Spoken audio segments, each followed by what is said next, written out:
In the 1950s, George Reeves embodied the Man of Steel in Superman's first television adaptation, from its gritty black and white beginnings to the kid-friendly color years.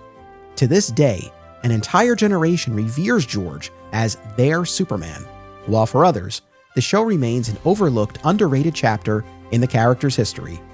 On this podcast, we bring everyone together as we break down each episode of Adventures of Superman, examining it within the context of the series itself, as well as the larger Superman mythology.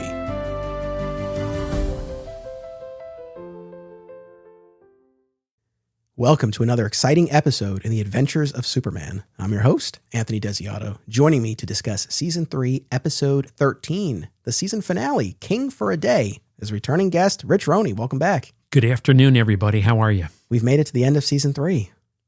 It went by quickly. It did fly by with half the number of episodes, 13 instead of 26. It really just zipped on by. Yeah, we're at the end of the first season of the color episodes. Yeah, we made it. So we're here at the end of Season 3. And I guess I'll give a quick programming note now. So this will be our shortest hiatus yet in between seasons. We're only going to be off for about a month. We'll be returning with Season 4 in September. So keep subscribed, keep your subscription active, and stay tuned. And we'll be kicking off Season 4 in just over a month. And you'll be joining me for that as well. Yes. So I just processed that. I'll be part of the final episode of Season 3 and the first episode of Season 4. That's right. Cool. And as we continue along here, our plan is to have you for our finales and our premieres, right? And kind of bridging all of the seasons of the show together. So happy to have you here as always. So in King for a Day, Jimmy is mistaken for the Prince of Burgonia and must survive multiple assassination attempts. This aired on October 15th, 1955, written by Dwight Babcock, directed by George Blair. Our guest cast, we have a decent number of guest actors here. Peter Mamakos as Markle, Leon Askin as Prime Minister Valens, Chet Marshall as Prince Gregory, Phil Van Zant as Marl, Jan Arvan as Drigo, Carol Scott as the Baroness, and Stephen Bicassi as Colonel Gubek.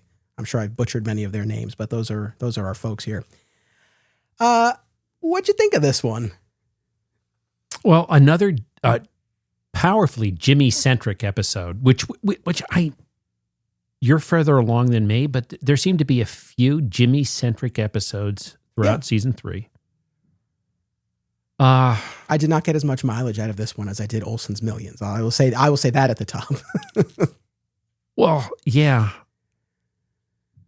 I'm going to give my most earnest, sincere feedback, but this really didn't do it for me. This was a hard plug.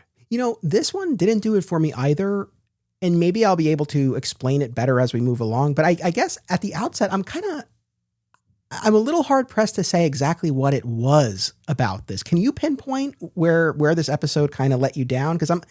Whereas there are other episodes where I can kind of say, well, this didn't work for me, or whatever the case may be, I can account for it more specifically. This one, I'm a little harder pressed to say exactly what it was about this, because the whole notion of him being mistaken for a prince and these assassination attempts, I mean, the concept, I think on paper could work, but in the execution, it just didn't do it for me. You said that very well. I mean, the premise was very intriguing, and as I know when you're going to unpack it, there's an assassination attempt against Prince Gregor. Well, they call him Gregory. I guess Gregory is the Americanized version, but in Burgonia, he's Gregory. Okay. And Jimmy is given, I guess, the family ring or a legacy ring. And that causes the confusion where Jimmy's, they assume he's the prince because they're about the same age. The idea was interesting. But boy, you said it so well. They did not execute well on this. This was a hard one to slough through. Oh, you know what? I can answer it. That's why I knew having this conversation would be helpful. Because even now, even before we get into the recap, I think this was the problem that I had with it, where I couldn't really account for why Superman didn't just intervene in this one, right? Like I'm jumping ahead, but we have this whole sequence where where the officials who are loyal to the dictator are trying to assassinate, quote unquote, Grigori, but really Jimmy. Multiple times, right? And so there's this whole sequence, and we'll go through the various attempts. I mean, some of them are amusing, and the ways in which Clark is able to stop these attacks without revealing that he's Superman, of course. But yeah, it just sort of begs the question, other than allowing for those extended sequences, it's like, why wouldn't Superman intervene? I think this was one where I kind of had a harder time answering that for myself. And now that you pose the question, I can't come up with an answer. This is almost like, hey, we got to do an episode. We got to fill 23 minutes. Let's do it. And yeah, I think that's kind of, because ultimately the idea is that Jimmy posing as the prince, going along with this, is buying time for the real Grigori to return hidden, to the country. Yeah, to return to the country secretly. But Jimmy didn't know. I mean, Jimmy didn't know that. He was kind of sent there to do an interview or. Yeah, but it's like Clark knows because he has a conversation with Gubek that we don't see, but he has the conversation with the colonel. So like he kind of, I think, knows the larger picture. But I still am hard pressed to say why Superman couldn't have guaranteed Grigori's safety, right? Brought him into the country. Like that's I think the problem that I had with this one. That's a good observation. All right, well, we'll go through it as we always do. We'll find what value we can. In Burgonia, a revolution has overthrown the dictator Markle, who flees.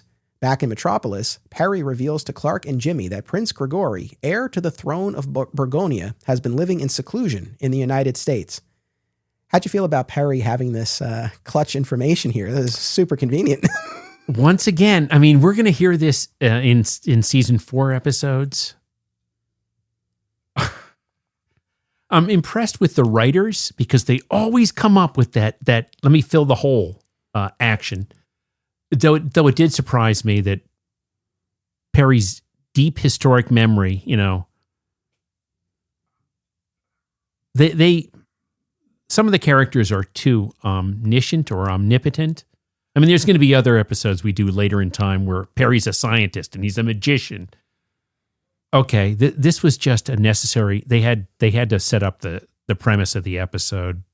Yeah, I took it at face value with that. Yeah, I mean, given, as we always talk about, Perry's position of prominence in the city, I mean, I can buy it well enough. And it gets us there. When he was the mayor, the original king of Burgonia visited. Yes. Hey, you know what? There might be something to that. They probably would have had to get some official clearance to hide the prince in the city. He gave the king the key to the city. Yeah. Okay. We'll go with that. This podcast is an affiliate of BCW Supplies. The next time you need to restock on comic book bags, boards, boxes, and more, be sure to use promo code FSP to save 10% on your order. That's FSP for Flat Squirrel Productions. It helps support the show too. Thank you. Fat Moose Comics, established in 1982, is New Jersey's best and oldest comic book store. Moose has that rare old-school comic shop feel and camaraderie, yet also remains a welcoming space for new fans. Visit them in person in Whippany, New Jersey, or reach out via the Fat Moose Comics Facebook page. Whether you're an independent filmmaker or you just love movies, don't miss these New Jersey film festivals. Brightside Tavern in Jersey City, Hang On to Your Shorts in Asbury Park, and Round Reel in Bloomfield. Submission information for filmmakers can be found at filmfreeway.com. As Jimmy is interviewing the prince, Superman saves them from a bomb about to explode and then flies away. Grigori gives Jimmy a royal ring to give to Superman as a thank you, and Jimmy decides to wear it himself until he sees Superman again. Clark and Jimmy follow the story to Burgonia, where officials immediately clock the ring on Jimmy's finger and mistake him for Grigori. While Clark is off interviewing Colonel Gubek, Jimmy is taken to the palace, despite his protestations, and reunited with Grigori's intended wife, the Baroness. So now we have this case of mistaken identity. He tries to explain who he really is. They take him to the palace, and yeah, this Baroness. She's really she moves ready fast. To go. Yeah, she moves fast. Well, they've been separated a long time. Yeah, it's been years. Her heart is very fond. Yeah, she really plants one on him. Yeah, the only thing that amazed me early on in America, when the bomb explodes in Prince Grigorio's apartment in America, Superman muffles it, saves them. Jimmy and Gregorio are safe. But then he takes the hot metal and gives it to the prince. I mean, this thing's smoking and smoldering. Why didn't that guy's hands burn alive? I mean, that's scalding hot metal. Yeah, no, that is a very good question. I don't have an answer to that. All right, and then so now we move kind of into this sequence with the various attempts. At the palace, the prime minister, loyal to the dictator Markle, and his accomplices try to kill the prince in a variety of ways, all thwarted by Clark. They poison Jimmy's ice cream soda, which Clark gulps down, try to stab him from behind a curtain, which Clark blocks, and force him to smoke a cigarette with an exploding pellet, which Clark throws out the window under the guise of protecting Jimmy's health. Because tobacco is the key product of Burgonia. Yes. I got to tell you, in quick succession, it was so humorous to see these bumbling idiots.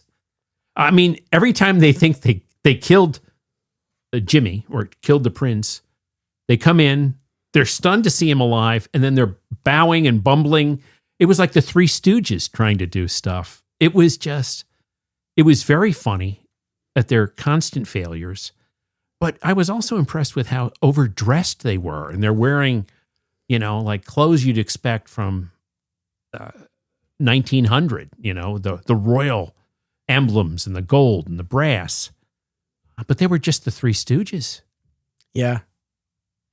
I guess, to be fair, I mean, this sequence with the various attempts and Clark thwarting all of them, like that was entertaining enough. I think it still begs my larger question about why we had to kind of go through with all of this business. But yeah, that in and of itself, like that sequence of scenes, I did enjoy, but I think that was kind of the limit of my enjoyment, right? When we look at the entire Thank God episode. there were only 3. Yeah. Right before the one guy goes, look, why don't you just go shoot him? Yeah. I know. I know. We finally get to that point. I like too when Clark takes the cigarette out of Jimmy's mouth. He's like, you don't want to stunt your growth. Stunt your growth? I think he's done growing. He's like 20. It did make me laugh though when Jimmy is choking on the cigarette smoke and coughing, and the guy's like, "Oh, don't you love that aroma? Beautiful tobacco." And Jimmy had a silk gown on. Yeah, he was wearing a silk robe or something like that on top of his suit and all that stuff. Yeah. Finally, as you were alluding to, an impatient Markle demands that Jimmy be brought before the firing squad. But at the last moment, Superman finally intervenes and actually throws some punches. You beat me to that. The real Prince Gregory arrives, thanks Jimmy, and reunites with the Baroness. Yeah, I mean, this actually was a delightful surprise that he actually fights off this firing squad. Now, the punches are gentle.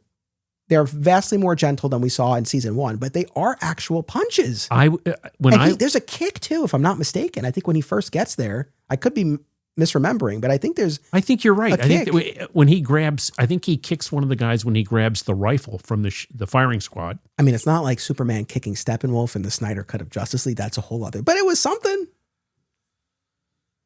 Yeah.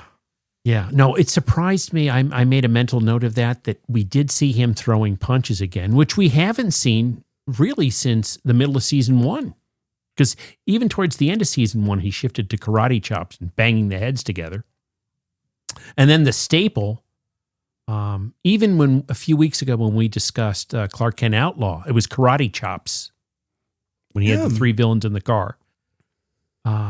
So this was a surprise to see him get into boxing mode when he Why fought do you think they allowed that? I mean, do you think because it was I don't know. I mean, it's they're foreigners, they're armed, there's a whole squad of them. Like why do you think that was allowed in that instance where we didn't see it before? I have to off the top of my head, I don't have an answer. Because when I say that they were foreigners, like I wonder if there's some sense of, we're firmly in truth, justice in the American way. So it's like when he's on American soil, he's not only throwing karate chops. You know what I mean? But then like, oh no, he's in another country now. I mean, I don't know. They let him loose a little bit more. I don't know. Or this was different in that it was filmed at a distance, right? It was a bigger stage. Clark had to fight 6 or so soldiers. So maybe the boxing looked better on camera, also, George Reeves was never really a karate expert. It was convenient when the guy was in the driver's seat of the car and he karate chopped him. It was refreshing to see him throw punches. And I think you're right. There was a kick when he grabbed one of the rifles. It's funny because anyone who's not familiar with the show, if you were to just watch that fight sequence, you'd be like, okay, like it's pretty tame. And it is. But relative to the bonking and the karate chops and the bad guys knocking themselves out, this was like thrilling fist fight. It's all relative. Yeah. In the collar era. Yeah. This, all the death threats, the three, with the poison. And I thought it was so funny when Clark like just absorbs the soda. You know, he picks up that straw, soda's gone. This was definitely a far cry from Night of Terror. Yes. I mean, you and I discussed this before, and I thought about that when I was watching this episode. What a departure. Like when we saw Night of Terror, it was scary. I mean, the guy was murdered. The wife was, I think, beaten. Lois got clocked and knocked out. So there was definitely the potential for murder and death in Night of Terror. Here it was just the Keystone Cops. It was bumbling, almost nonchalant types attempts at murder. Yeah, it was far more farcical. And good word. Yeah. And like I said, that sequence in and of itself, entertaining enough. I don't know. It wasn't quite funny. Like maybe that's the other issue that I have with this. While there were entertaining moments in those assassination attempts, it still wasn't funny enough to kind of put this in the category of, oh, this is a real comedy episode and it's working and it's funny, right? Like I didn't get all the way there with it. I will say the three bumbling guys, it was funny to look at their facial expressions. Like when Clark drank it all down there. Hey, this guy's still alive. What happened? Yeah. So their facial expressions were the only thing I found amusing. Yeah. Or even when Clark shows up at the palace and you're like, how'd you get in here? He's like, nobody stopped me. Yeah. There are moments. This one just didn't come together. I mean, this we're at like 16 minutes and I think we're done. So. Well, the other thing is the Baroness was quite fickle. I mean, first she's coming on to Jimmy, really plants one on him, right? And there's one scene before the ice cream soda comes in. He's lying in her lap. He's got his head propped in her lap, which he was a better actor than I gave him credit for. There you go. But right at the end, as soon as the real Gregorio comes in, she drops Jimmy like nothing. My love of the TV series Smallville is well documented, and there's one rewatch podcast that's always at the top of my queue. Zach Moore's Always Hold On to Smallville, which continues with more great Smallville and Superman talk now that their series rewatch has concluded. Listen wherever you get podcasts. Single Bound is a new podcast series hosted by married couple Amy and Logan as they review single issues of comics. And if the title makes you think of Superman, you're not alone, as the Man of Steel is a regular topic of discussion. Listen and subscribe on Spotify and YouTube, and follow the show on Instagram at Single Bound Podcast. If you have children and want a family-friendly store, look no further than Aw Yeah Comics. Visit one of their 3 locations, Harrison, New York, Muncie, Indiana, or Skokie, Illinois, and check out awyeahcomics.com for more. Their name says exactly how they feel about it. Aw yeah. By the way, you keep calling him Gregorio, and I think that's because of our mutual friend Mike saying Gregorio. Because when I was even typing out my notes here, I kept writing Gregorio. Really? Yeah. What? Gregory. Oh, I'm so sorry. No, okay. It's okay. No, I think probably because we're both thinking of Mike saying Gregorio. Okay. Yeah. I don't know. Well, what else can I say? I like that Jimmy was willing to, because at the end, Gregory thanks him and apologizes for the trouble that he put Jimmy in. And, he's like, no, it's okay. Like, basically, I wanted to help. And so I admire that in the character of Jimmy. I'll also say in the Flights of Fantasy book by Michael Haid that I have, and, Michael was on the show in season 2 and we did an episode, but he's gone through all the original scripts. And so in his book, occasionally he'll have notes if there are like deleted scenes or sequences or whatnot from the original script. And so the original ending, if I remember correctly, was kind of a more powerful moment for Jimmy, where he kind of walks away bravely from the Baroness after she's turned to Gregory, as opposed to the way it plays here, right, where it's, I guess, more comedic. I would have preferred the original ending, because I feel like kind of reading it just kind of gave his character a little bit more integrity, and he walks out holding his head high after everything. I would have appreciated that more. I would have liked that more. Yeah, this was farcical on so many levels. Yeah. All right. Shall we give our rating on a scale of 1 to 5 fedoras? Not fedoras. Great Caesar's Ghost. By the end of season 3, I figured I had this down by now. This is going to be a low one for me. I'm torn between either a 1 or a 1.5. Okay. I was kind of torn between 1.5 and 2, but I feel like 2 is, I'm going to go 1.5. I'm going to go 1.5 on this for that very discreet sequence of the ice cream soda, blocking the sword, and grabbing the cigarette so that he doesn't stunt his growth. Like that little sequence, that was kind of the highlight for me. I'm going to go 1.5 for that. I'm going to go 1. Right on. I'm going to go 1. Well, our shortest episode yet, I think. But I think we 18 said what we needed minutes, to 20 say. minutes? We said what we needed to say. But yeah, man, thank you so much for joining me for as many of these season 3 episodes as you have. And we have so many more episodes that you're on deck for the I'm looking forward seasons. to it. I'm looking forward to it. Listen, we've discussed over the past few weeks some great, I love The Bully of Dry Gulch and Clark Kent Outlaw. It was hard to watch this episode after I was so enthusiastic about those prior to. Look, these guys did their job. They showed up. They read their lines. They made their marks. But this episode really didn't. Other episodes I've watched 3 times. This I watched once. The last thing I'll say is that, and I recognize we're playing Monday morning quarterback decades later. Oh, they should have done this. They should have done that. But I don't know. It might have been more enjoyable if they really leaned into Jimmy being forced to follow along with royal protocols and whatnot, right? Like it all felt pretty small. Like he was confined to this room. He was on the sofa with the Baroness. Yeah. Right. And then he's unwittingly surviving all of these assassinations. And it was all in the same room. Yeah. Whereas if it had been like, oh, now you must perform your duty of whatever. You must attend this ceremony. You must say these lines. Yeah. Give a speech, right? Something like that I think would have really kind of juiced this and I think made it a lot more. And then we could have maybe achieved the true comedy aspect. I think that's a way that this episode could have worked better. Because I think that's the fun. That's the thing. If Jimmy's going to have to pose as a prince, right, do have him do princely things. Like that's yeah, what this that's should have been. Superb point. But I think the dilemma is I don't know if they would have had time. I know. I don't think they would. Even if they were to do that, they'd have to carve out another 3 or 4 or 5 minutes. Maybe they could have set it up quicker at the beginning in some fashion. Yes. And had this interval of time where he had to attend some meeting with a bunch of cabinet ministers and he had to bluff his way through it. That would have been intriguing. I mean, if it had been from the jump, Perry saying honestly, I think you could have reworked a lot of that beginning. It could have been Perry being like, we have to get this right. Like maybe Perry was in possession of the royal ring. We have to get this back to Grigori, who's being shuffled back into the country, and you do a story on it. And then we get them to Burgonia right quickly away. And yeah, if they had tightened up the absolute beginning, and maybe they could have forgotten the murder attempt on Grigori in America,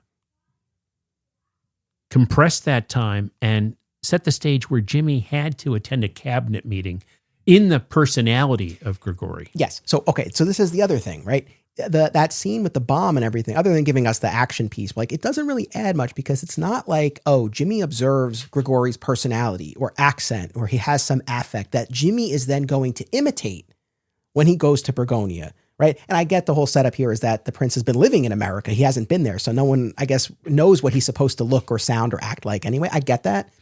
But I think that's what then could have been interesting. If you give Grigori some quirky trait that then Jimmy has to emulate. That would have been better. And because then Jack Larson could have stretched his acting muscles. That's the thing, right? Like these are very capable people. Like you give them stuff to do, they'll do it. Right. Because I think there's a much later episode where with his double? Yes. Yeah. Yes. And he was kind of menacing in that. He was very good in that. He was effective as a tough guy. Yep. That's coming up. We're going to get to that. Yeah. I agree with you wholeheartedly. Right? Yeah. This was not unlike ages ago when you and I discussed some of the bottle city of Kendor, where everyone had doubles. I mean, like Superman there was like 5 doubles of him between Donnell and Van Zee and 2 or 3 others. Okay, I don't want to go down that rabbit hole. But yeah, I was not pleased with this episode. It could have been better. Yeah, agreed. Well, as always, it was fun to discuss. I thank you. I thank you, audience. Again, we're only going to be off for about a month. Make sure you come back in September for the start of our season 4 coverage. Until then, as always, remember, only Superman can do super things.